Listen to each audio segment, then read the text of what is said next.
자비로운 아버지 하나님, 이 아름다운 안식일 아침 저희가 주님을 예배하러 모였사오니 이곳에 강림하셔서 저희의 기도와 찬양과 경배를 받아 주시옵소서. 오늘도 저희가 주의 말씀을 기다리오니 주여 우리에게 말씀해 주셔서 이 말씀이 어둡고 어지러운 세상에서 우리 발에 등불이 되게 해 주시옵소서.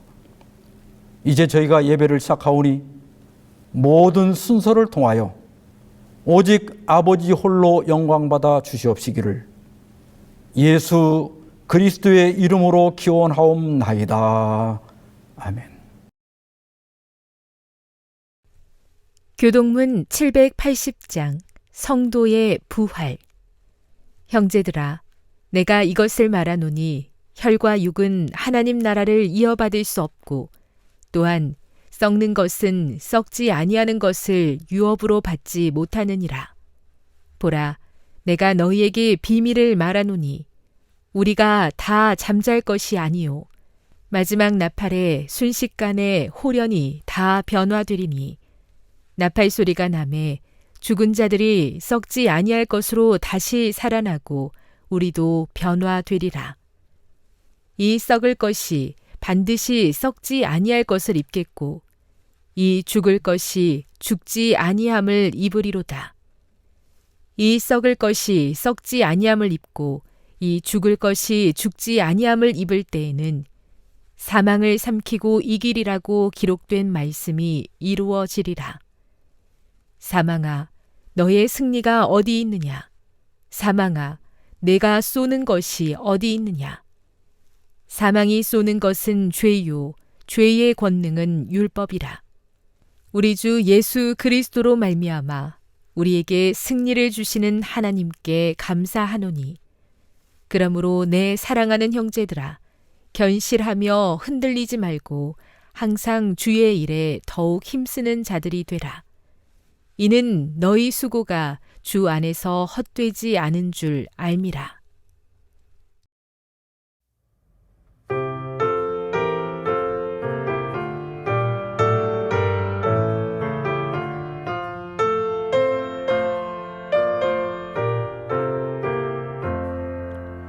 전능왕 오셔서 주 이름 찬송케 하옵소서.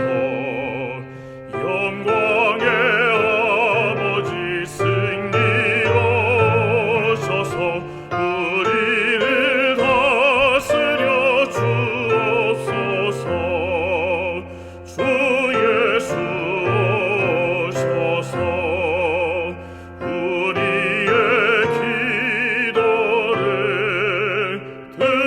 들으소서. 택하신 백성을 복 많이 주시고 그 마음 거룩해 하옵소서. 보혜사오셔서 내 맘에 큰 증거 주옵소서.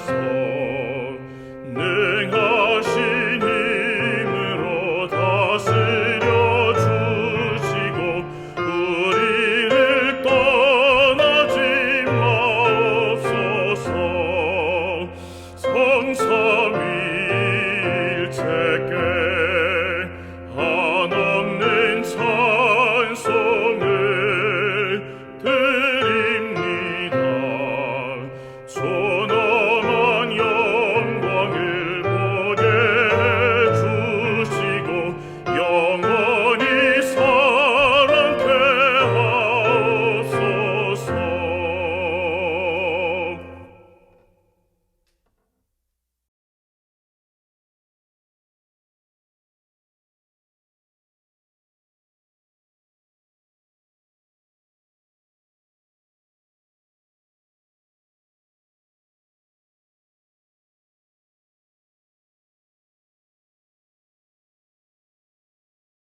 먼저 하나님의 말씀 전도서 9장 4절로 6절을 봉독하겠습니다. 모든 산자들 중에 들어있는 자에게는 누구나 소망이 있음은 산 개가 죽은 사자보다 낫기 때문이니라. 산자들은 죽을 줄을 알되 죽은 자들은 아무것도 모르며 그들이 다시는 상을 받지 못하는 것은 그들의 이름이 잊어버린 바 되니라. 그들의 사랑과 미움과 시기도 없어진 지 오래이니 해 아래에서 행하는 모든 일 중에서 그들에게 돌아갈 몫은 영원히 없느니라. 오늘은 재림교회의 6대 기둥 교리 중 5번째 기둥인 조건적 불멸과 죽은 자의 상태에 대해서 말씀을 드리고자 합니다. 1842년 엘렌이 15살 때 어느 날 어머니가 그녀의 자매와 최근에 들은 스토어스 목사님의 설교에 대해서 이야기를 나누는 것을 듣게 되었습니다.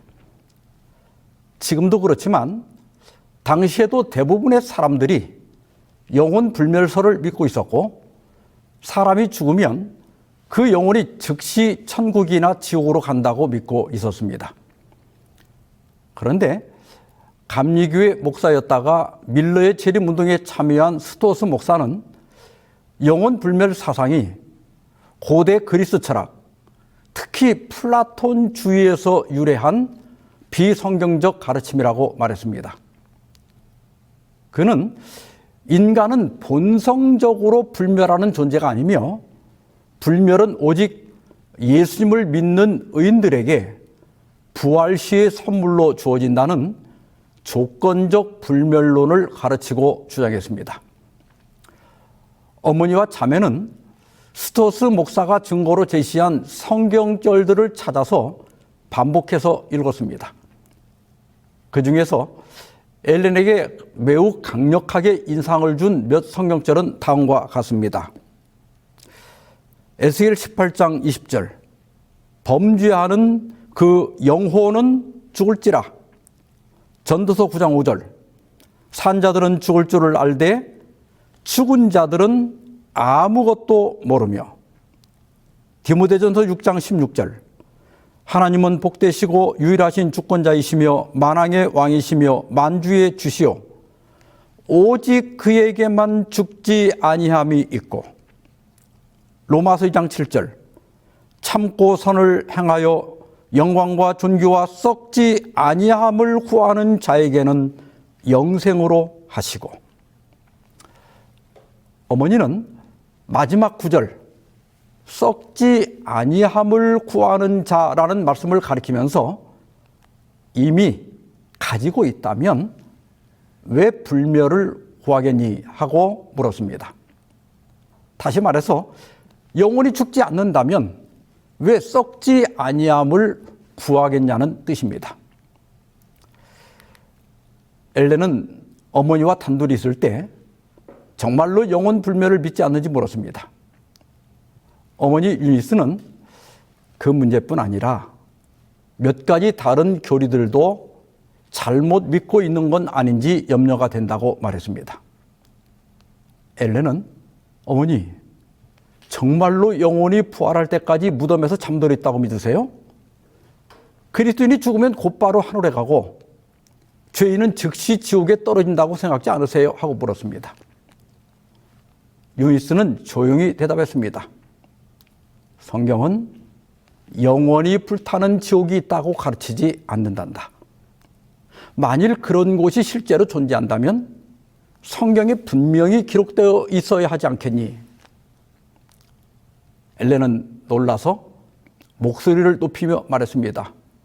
어머니, 그게 무슨 말씀이세요? 이건 정말 처음 듣는 이야기예요. 어머니가 그렇게 믿더라도 다른 사람들에게는 말하지 마세요. 죄인들이 그 말을 듣고 안심해서 주님을 찾지 않을까 염려돼요. 어머니는 조용히 대답했습니다. 만일 이것이 성경의 올바른 진리라면 죄인들의 구원을 막는 것이 아니라 오히려 그리스도께로 이끄는 도구가 될 거다. 하나님의 사랑이 죄인을 굴복시키지 못한다면 영원한 지옥의 공포도 그를 회개시킬 수 없을 거다. 게다가 겁을 줘서 영혼들을 예수께 인도하는 것은 올바른 방법이 아닌 것 같구나. 예수님의 사랑은 사람을 끌어당기고 가장 완고한 마음도 굴복시킨단다. 엘렌은 그 후에 이 문제를 깊이 연구하고 스토스 목사의 설교를 더 들었습니다. 그리고 마침내 그것이 진리라는 것을 깨닫게 되었습니다. 그때의 경험을 교회 증언 1권 40페이지에서 이렇게 설명하고 있습니다. 죽은 자의 잠에 관한 빛이 나의 마음에 깨우쳐졌을 때 부활을 둘러싸고 있던 수수께끼가 사라졌고 그 위대한 사건 자체가 새롭고 엄숙한 의미를 갖게 되었다. 나는 사람이 죽자마자 즉시 상벌을 받는다는 개념과 미래에 있을 부활과 심판이라는 의심할 여지가 없는 사실을 조화시키려고 애쓰면서 내 마음은 종종 혼란을 느꼈다. 만약 죽는 즉시 영혼이 영원한 행복이나 고통에 들어간다면 가련하게 썩어 문드러질 몸을 다시 부활시킬 필요가 어디에 있겠는가? 당연한 말씀입니다. 죽어서 이미 천국이나 지옥에 갔다면 그 후에 왜 심판이 필요하고 또 부활이 필요하겠습니까? 우리가 배고프고 졸리고 아프고 춥고 덥고 지치고 하는 것은 다 육체 때문이 아닙니까? 육체가 있기 때문에 음식도 필요하고 집도 필요하고 옷도 필요하고 자동차도 필요한 것 아닙니까? 사람이 죽은 다음 영혼이 천국에 간다면 얼마나 좋습니까? 그런데 예수님이 재림하실 때 그 영혼들을 데리고 와서 다시 육체 안에 집어넣는다면 영혼의 입장에서는 오히려 재앙이 되는 겁니다. 그래서 영혼 불멸설은 재림신앙과 부활신앙과는 같이 믿을 수가 없는 교리입니다. 그래서 엘렌이 내린 결론은 이것입니다. 이 새롭고 아름다운 믿음은 영감을 받은 성경의 기자들이 왜 그토록 육체의 부활을 강조했는지 그 이유를 나에게 가르쳐 주었다. 그 이유는 바로 전 존재가 무덤에서 자고 있기 때문이다. 나는 이제 이 문제에 대한 우리의 이전 입장이 오류였다는 것을 분명히 깨달을 수 있었다. 엘렌의 이 깨달음은 매우 합리적이고 성경적인 겁니다. 영혼 불멸설과 부활신앙은 절대 같이 믿을 수가 없습니다. 그 둘은 서로 모순되기 때문입니다. 그래서 옥스퍼드와 케임브리지 출신의 탁월한 언어학자요, 영국을 대표하는 종교개혁자로 헬라어 신약 성경을 최초로 영어로 완역한 윌리엄 틴데일은 토마스 모경의 이단과의 대화에 대한 답변에서 이렇게 말했습니다. 당신은 죽은 자의 영혼을 천국이나 지옥 연옥에 둠으로써 그리스도와 바울이 부활을 증명하기 위해 들었던 논증을 파괴하고 있는 것이다. 다시 묻노니 만약 영혼이 이미 하늘에 있다면 그들이 왜 천사들과 동일한 상태가 아니란 말인가? 그렇다면 부활이 있어야 할 까닭이 무엇인가? 영혼 윤회설을 믿는 다른 종교라면 몰라도 부활을 믿는 기독교는 절대 영혼 불멸설을 믿을 수가 없습니다. 그것은 부활신앙과 모순되기 때문입니다. 엘렌의 어머니 유니스가 말한 조지 스토스 목사는 본래 감리교 순회 목사였다가 1842년에 밀러의 재림운동에 참여했습니다. 그는 밀러주의자 중에 영혼 불멸설을 부인한 첫 번째 지도자이며 사람이 죽으면 무식 상태에 있고 그것을 영혼의 잠이라고 표현한 첫 번째 사람입니다. 본래 스토스 목사는 1837년까지 영혼 불멸설을 믿었고 한 번도 의심한 적이 없었다고 합니다.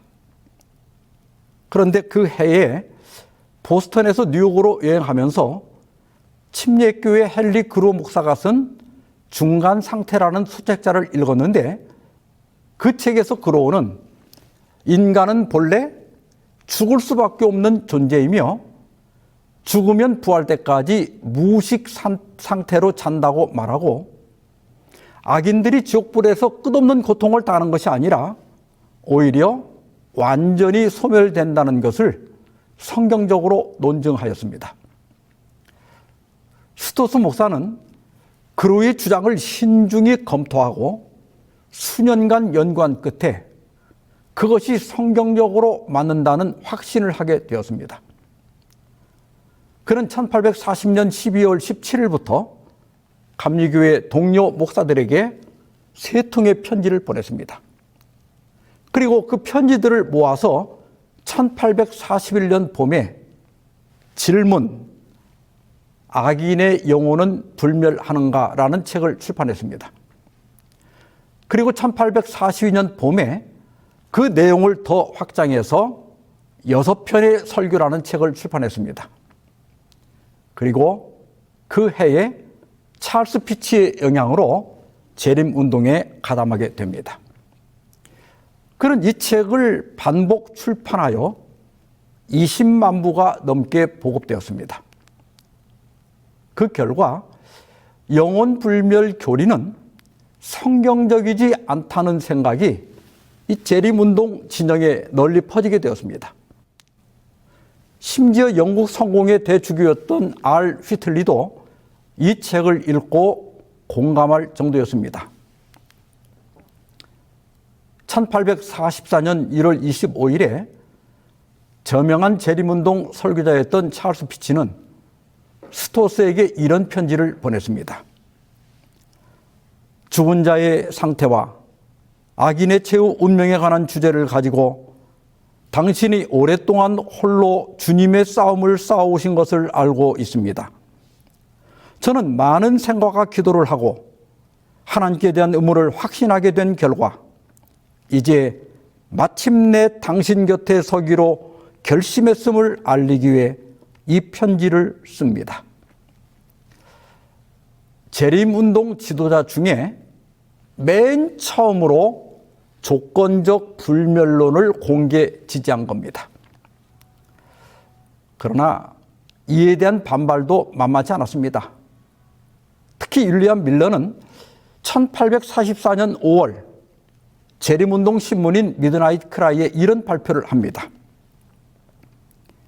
내가 더 이상 침묵하며 이 문제의 반대 의사를 밝히지 않는다면 그것은 하나님과 사람에 대한 범죄가 될 것이라고 생각합니다. 그러므로 나는 스토스 형제의 중간 상태 및 악인의 최후에 관한 견해와 어떠한 관련성이나 교제, 동정도 없음을 분명히 선언합니다. 스토스의 견해와 절연한다는 선언입니다. 이렇게 해서 1844년 재림운동 절정기에 스토어스와 피치 그리고 밀러 추종자들 사이에 영혼 불멸과 관련된 논쟁이 있었지만 더 긴급하고 중요한 재림에 대한 기대 때문에 함께 재림운동을 할 수가 있었습니다. 그러나 1844년 10월 대실망 이후 상황이 급변하면서 2300주야 예언에 대한 해석 문제와 대실망 후에 부각된 안식일, 다침문, 또 영혼 불멸, 성소 문제 등 여러 교리 논쟁이 벌어지면서 재림 신도들은 분열하고 혼란을 겪게 됩니다.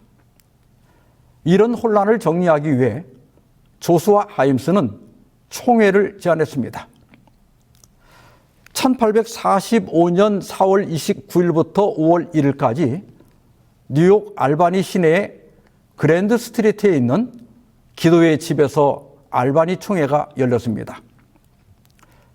윌리엄 밀러, 조수아 하임스, 수사 열리치, 또 실베스터 블리스, 앨런 갈투샤 등 약 60명 정도의 재림운동 지도자들이 참석했습니다. 당시 참석자들은 4부류로 분열되어 있었습니다. 첫째 부류는 과거 부정파인데 이들은 재림운동 자체를 후회 비판하고 어떤 시간 계산도 반대했습니다. 둘째 부류는 계산 성취파인데 이들은 2300주야 계산 자체는 옳았고 예언도 성취되었지만 다만 사건 해석에 오류가 있었다고 말했습니다. 셋째 부류는 회의 동요파인데 이들은 계산의 결과에 실망하여 의심에 시달리는 사람들로 뚜렷한 입장을 정하지 못하고 있었습니다. 넷째는 제시기파인데 이들은 2300주야의 예언이 아직 성취되지 않았다며 시기를 수정하고 연장하며 새로운 날짜를 정했습니다. 이 중에 주목해야 할 사람들은 두 번째 부류, 즉 계산 성취파입니다. 이들 중 윌리엄 밀러를 비롯한 대다수는 안식일이나 하늘성소, 또 조건적 불멸 교리 등 새로운 교리들을 거절하고 그들이 전에 믿던 복음주의 교리들, 즉 일요일 예배와 영혼 불멸설, 불타는 지옥설 등을 유지하는 복음주의 재림교를 설립했지만 20세기 초에 없어져 버렸습니다. 재림 기독교는 일요일 예배는 그대로 유지했지만 조건적 불멸, 무의식 수면, 악인 부하로 소멸, 건강 기별들을 수용했고 그 결과 미국에 약 2만 5천 명의 교인들이 있고 기타 지역까지 합하여 약 10만 명 정도의 교인들이 있는 소규모 교단으로 남아 있습니다. 생명과 재림연합은 재림 신도들에게 조건적 불멸설을 전해주었던 조지 스토어스가 주도하여 만든 교파인데 일요일 예배 등 교리가 비슷한 재림 기독교와 합병하면서 없어졌습니다. 그리고 대실망 이후 성경적으로 확인된 제7일 안식일, 조건적 불멸, 영혼 수면, 악인 소멸, 세천사의 기별, 조사심판, 예언의 신, 건강 기별 등을 모두 수용한 제7일 안식일 예수 재림교회는 오늘날 212나라의 재림 기별을 전하고 있고 2370만 명의 신자를 거느린 세계적인 교회로 성장했습니다. 흥미로운 것은 계산 성취파 중에 조건적 불멸 교리를 거절한 교단들은 역사에서 사라졌지만 그 교리를 받아들인 재림 기독교와 저희 재림 교회는 현재까지도 존재할 뿐 아니라 재림 교회는 세계적인 교회로 성장했다는 겁니다. 학자들의 분석에 따르면 조건적 불멸론은 1843년 이전에는 재림운동 내에서 주류가 아닌 소수였지만 1844년 대실망을 거치며 포스트 재림운동 재편의 핵심 쟁점이 되었고 특히 안식일파 재림 신도들에게는 신앙의 기반이 되는 진리가 되었습니다. 그러다가 19세기 중엽에 미국의 강신술 혹은 강령술이 등장하게 됩니다. 1847년 12월에 존 폭스 부부가 두 딸과 함께 뉴욕 하이드빌에 이사를 왔습니다. 그 다음 해 3월 31일 밤에 두 딸 폭스 자매가 두드림으로 죽은 영과 대화를 시작하면서 현대 강신술이 미국 전역에 유행하게 됩니다. 이 강신술은 죽은 자의 영혼을 불러들여 탁자를 움직이게 하는 탁자 강신술과 특히 위자보드가 나오면서 더욱 대중화됩니다. 위자보드는 나무판 위에 알파벳과 yes, no, 굿바이 등의 단어가 써 있습니다. 조그마한 삼각형 모양의 지시판에 손을 가볍게 얹고 주문을 외운 다음에 질문을 하면 지시판이 저절로 움직이면서 위자보드에 써 있는 글자를 가리키며 영혼과 대화를 하는 방식입니다. 이 강신술이 미국과 유럽에서 크게 유행하게 된 것은 미국의 남북전쟁과 세계 1차 대전 그리고 스페인 독감 때문입니다. 1861년에 미국에서는 남북전쟁으로 100만 명 이상이 사망하고 이어서 세계 1차 대전으로 유럽에서 약 2천만 명이 사망합니다. 이들 중 대부분은 20대에서 40대입니다. 그리고 1818년부터 2년간 계속된 스페인 독감으로 약 5천만 명이 죽게 됩니다. 죽은 자녀나 배우자, 연인, 그리고 부모에 대한 그리움이 강신술을 만나면서 대유행을 하게 됩니다. 셜록 홈즈 시리즈로 유명한 아서 코난 도일경도 이 강신술에 빠지게 됩니다. 도일경의 아들 킹슬리는 1918년 스페인 독감으로 사망하게 됩니다. 그 다음 해에는 남동생도 독감으로 죽는 등 제1차 세계대전과 독감으로 가까운 친척 11명을 잃게 됩니다. 위로를 찾던 도일경은 영혼 불멸을 확신하는 쪽으로 기울었고 심령 연구에 몰두하다 결국 강신술에 빠져듭니다. 그는 1920년부터 영국, 유럽, 북미, 호주, 뉴질랜드, 스칸디나비아 등 여러 곳을 돌면서 수백 회의 대중 강연과 시연회를 가졌습니다. 1919년 강연에서는 이렇게 말했습니다. 내 머리 위에 크고 강한 손이 놓였는데 부드럽게 앞으로 구부러져 있었습니다. 내 이마 바로 위에서 입을 맞추는 것을 느끼고 들었습니다. 나는 울면서 물었습니다. 얘야, 말해봐. 넌 행복하니? 침묵이 흘렀고 나는 아들이 사라졌을까 염려했습니다. 그때 숨을 내쉬며 예, 너무 행복해요 라는 말이 들렸습니다. 그는 1922년 강연에서도 기자들에게 아들과 여러 번 이야기를 나눴다면서 죽은 사람은 더 행복한 차원으로 가는 것이며 거기는 범죄도 없고 탐욕도 없고 몇 배나 더 행복한 곳입니다라고 말했습니다.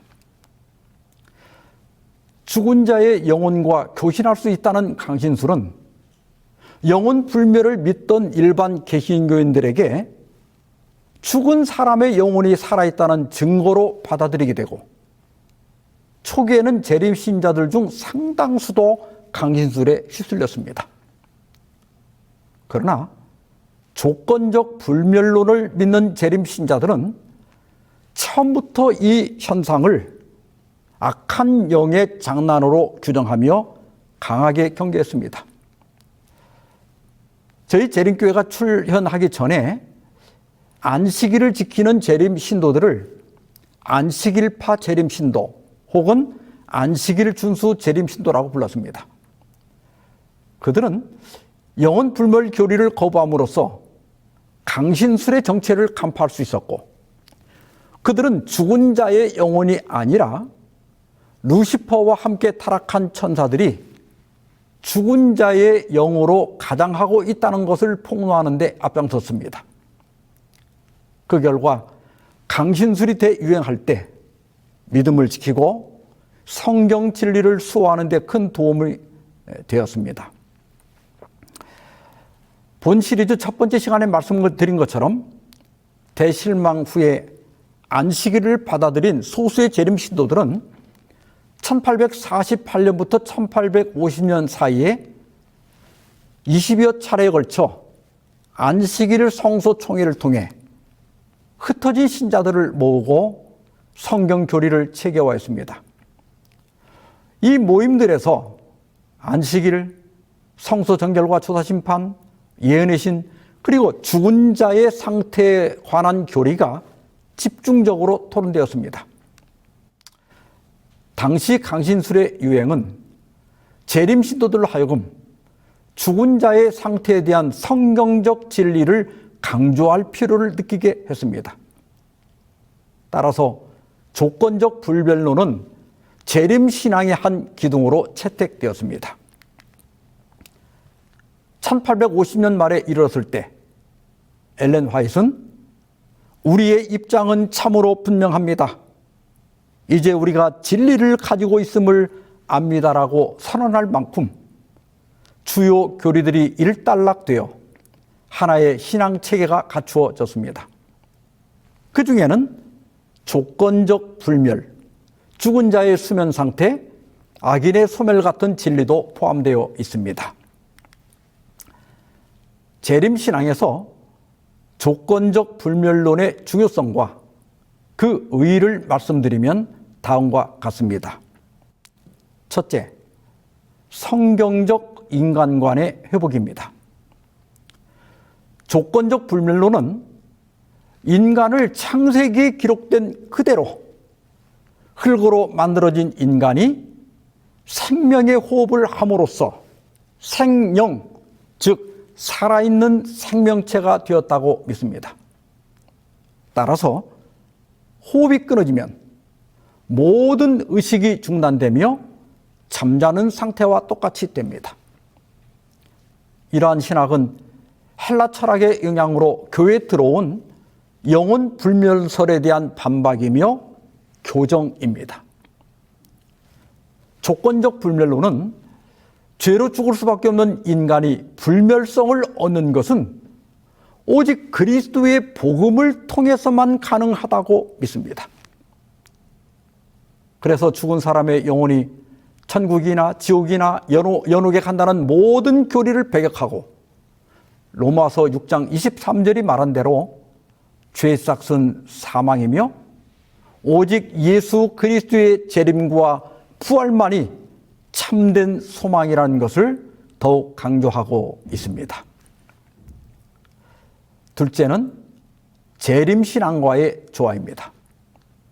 영혼 불멸설은 죽은 사람의 영혼이 즉시 상벌을 받아 천국이나 지옥에 간다고 믿습니다. 그러나 조건적 불멸론은 죽은 자는 주께서 다시 오실 때까지 무덤에서 쉰다고 가르칩니다. 그래서 조건적 불멸론은 재림의 필요성과 중요성을 더욱 분명하게 만듭니다. 그리스도께서 재림하셔야만 의인들이 부활하여 불멸의 몸을 입게 되는 겁니다. 영혼 불멸설은 재림의 중요성을 감소시킵니다. 이미 상벌을 다 받았고 의인은 천국에 갔고 악인은 지옥에 갔는데 굳이 예수님이 재림하실 필요가 없는 겁니다. 그러나 조건적 불멸론은 재림의 필수성을 신학적으로 뒷받침해주고 있습니다. 셋째는 하나님의 품성 옹호입니다. 조건적 불멸론은 전통적인 영원 지옥 형벌설을 단호히 거부합니다. 사람이 100년도 못 사는데 사는 내내 죄만 지었다 해도 100년 아닙니까? 그런데 100년 지은 죄값을 영원한 세월 동안 불타는 지옥에서 치러야 한다는 것은 하나님의 품성에 오점을 남기는 겁니다. 사랑의 하나님이 어떻게 피조물을 영원히 고문할 수 있는가 하는 겁니다. 성경의 답은 악인은 불타 사라지고 존재 자체가 영원히 소멸된다는 겁니다. 영혼 불멸설보다는 이러한 소멸론이 오히려 하나님의 공의와 사랑을 조화롭게 설명하고 있습니다.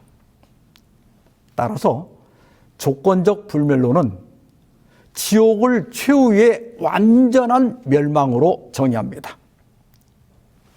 하나님의 심판의 결과가 영원한 것이지 죄인에게 주는 고통이 영원한 것이 아닙니다. 넷째는 예언 해석과 조사심판 교리의 토대 강화입니다. 2300주야 해석에 따르면 1844년부터 하늘 지성소에서 신자들의 조사심판이 시작되었다고 믿습니다.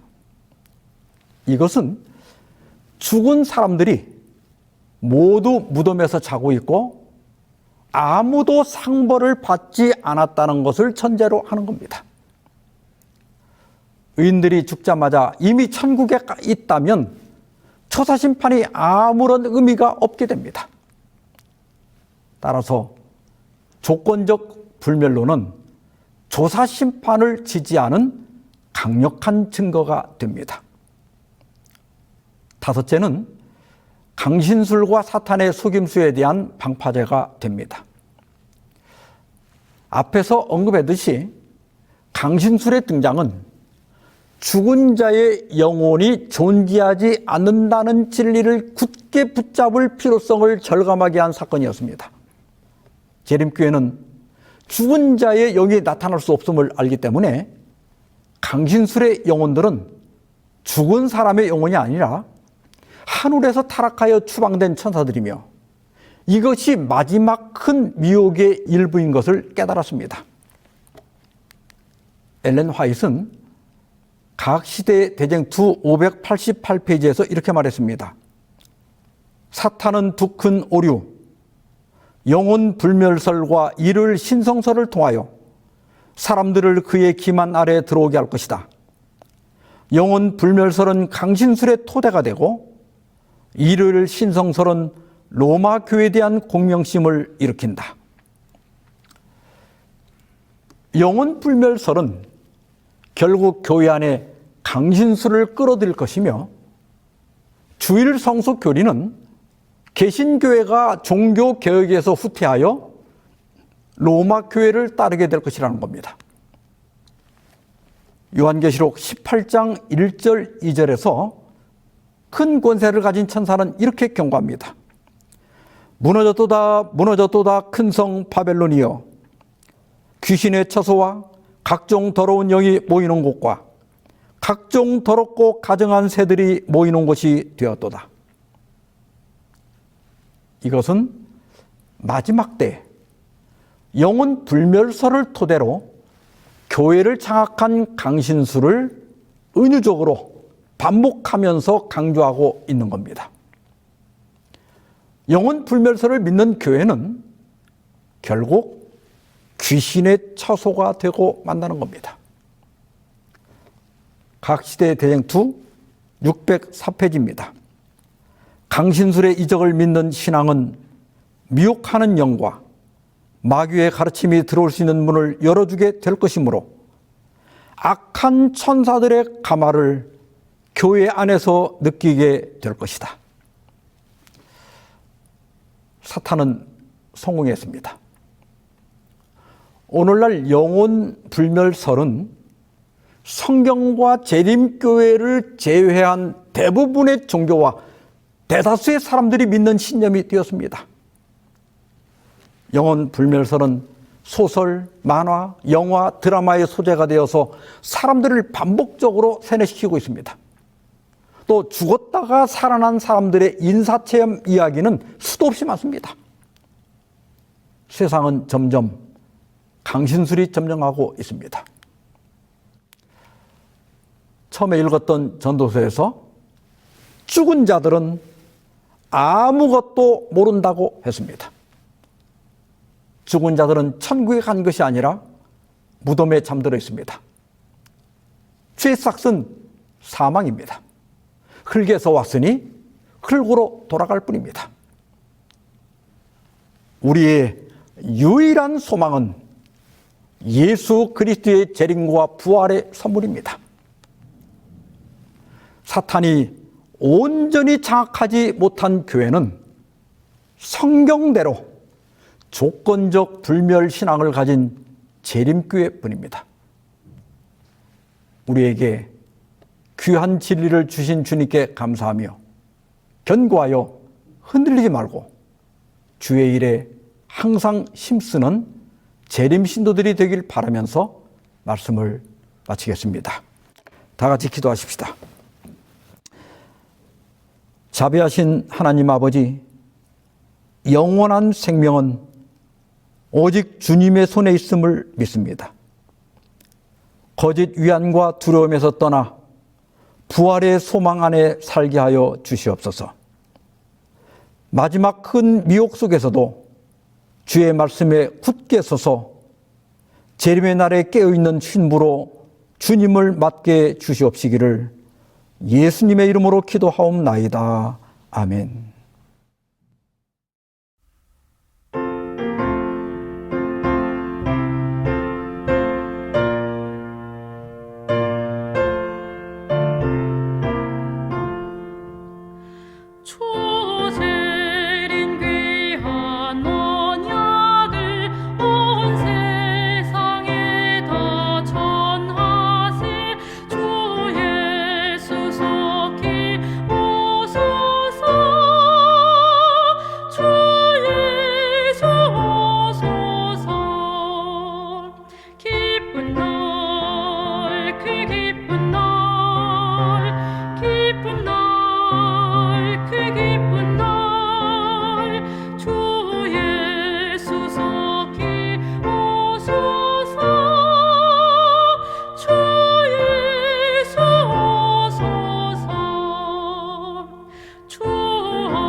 이제는 하나님 아버지의 크신 사랑과 예수 그리스도의 은혜와 성령의 감동 감화심이 주님 오시는 그날까지 너희 무리와 함께 있을지어다.